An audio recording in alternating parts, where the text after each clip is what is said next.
Hello there from Frozen Frontiers. Back at you with another update and a status update as well. Let you all know where I'm at, how things are going, what's going on in my life, what's going on with the project up here. So we'll start out with what I did today. I got the plasma cutter in. Couldn't get the generator started yesterday, so I bought a new one. And the new generator, I think, handles the load that I'm putting on it a lot better than the other one would have. Never really got to test the other one, but I think the other one just got some issues with either spark plug or the carburetor. So I'll probably take it apart and figure out what's going on with that. Use it as a backup or something for camping. But here's what I got done today. Look at that window. Isn't that neat? So now I have a window next to my door.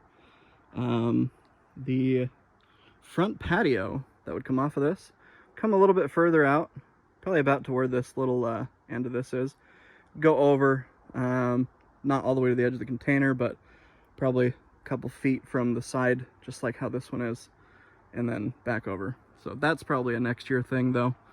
So this window I got in today. It's pretty cool. Took me a little bit to figure out the siding part here, but you can see it actually looks pretty good. I didn't bother to look at it out here before I'm showing you, so we're all taking a look at the same time. But yeah, it looks pretty nice. I'll show you from the inside as well. Oh, here's the new generator. So this one is kind of nice because it's got an electric start. The other one only had a pull start, which is not the best to deal with. But this one it's got 220, it's got RV hookups, and then one of those is actually for solar as well, for charging batteries as well. And then it's got your standard wall plugs in here. I wish I could use the 220 for the plasma cutter, but for whatever reason they didn't include the 220 plug with the plasma cutter. Oh well, I guess. This seemed to work. I had to dial it in just right to get it to not trip the generator breaker all the time. What I ended up going with was this air compressor at the highest it could go. So it was just running the entire time, because while you're plasma cutting, you're using a ton of air. So that was just as high as it could go. The plasma cutter I had at 17 amps, I found was the kind of sweet spot. At 20 amps, it wouldn't trigger all the time, but I think that when the air compressor would get close to full, it draws more power to try and push more air into it, and then it would trip the breaker in that. So 17 amps here seemed to work pretty good. The air pressure that I had, I think it was at like 75 PSI. And it cut through it pretty good. I mean, not the best. If it were hooked up the way it should be, it would cut through it like actual butter. I mean, it was cutting through it like butter, but a little bit slow. So yeah, here's the new window. Got it put in. Not too bad. Just took me a little while. I'm gonna sit down in my chair and enjoy the view. This is what we've got so far. So tomorrow, that window's coming out. Well, that window's going in. The side is coming out, and then I'll get the window put in tomorrow. And then all the windows are done.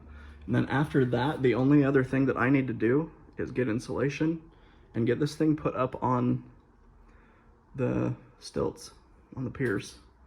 So hopefully I can get that machine soon. But just to give you guys a little bit of an update on, where I'm at with things. A lot of the reason why things stopped is because I actually went into budget mode because I got laid off. It was a little bit unexpected. I kind of figured that it was coming, but I had hoped that it would, not be this soon.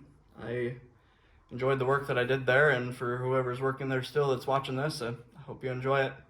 I have no hard feelings for the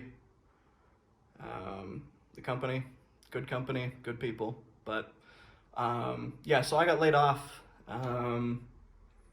and I hopefully will be getting a job offer tomorrow from Frontline. So, uh, let's knock on wood. Hopefully I didn't just jinx myself, but hopefully there's a job offer coming tomorrow, and then I can continue to work on this without fear of, racking up credit card debt and getting in over my head with that. So, yeah, all of this stuff has been a lot of fun. It's been quite an adventure. I've been up here a little over a month now, and I'm loving it. It's exactly what I thought that it would be. It's a lot of work, but coming out here, and even just right now, just sitting in this chair looking out, and there's pine trees, there's aspens. Isn't that neat? It's beautiful. It's calm. It's serene, and this is what I want. This is exactly what I want. There is a good chance that I will be going back to Utah for this winter, and that would be if I'm not able to get enough in here before September 17th is my deadline. So if I don't have enough done by September 17th, I've already got the plane ticket booked. I put insurance on it, so if I do need to cancel, it's only going to cost me like $25. So we'll see if I get enough done. The only concern that I really have is the septic tank. I don't think we'll be in by then, which if the septic tank isn't in, I'm either just dumping all my water out down the hill, which I would rather not do, or I'm just not using water, which that's not really an option. I could go without it it would be 8 months is how long it would be. So there's a pretty good chance I'll be headed back to Utah. And a lot of the reason I don't think that the septic will get in is because not only do I need to get this up on the piers before I can even think about getting a septic guy out here to look at it, I need to pay for it. It's another thing. And I think I've got the funds for it, but I would rather, have actual liquid funds for that instead of going into more credit card debt. But yeah, so we'll see. I'm hoping to be able to stay out here, but if I do have to go home for 8 months, it'll be until May, because nothing really starts going on up here until May. The snow finally melts, and yeah, it would be 8 months before I'd be able to get out here again. So I would just, lock everything up in here and hope that it all stays fine. But I will definitely be able to have this at least insulated up on the piers, and then I would just leave my camera in the tree just to be able to watch it all. I'd hopefully, I don't know if that would even work, because if I don't stay up here, I'm going to have to leave my batteries somewhere where they stay warm enough, which would probably end up being the neighbor that I'm going to be getting solar from anyway. So I don't know. We'll see. I'm going to figure it out somehow, and that's kind of the purpose of all of this, is just,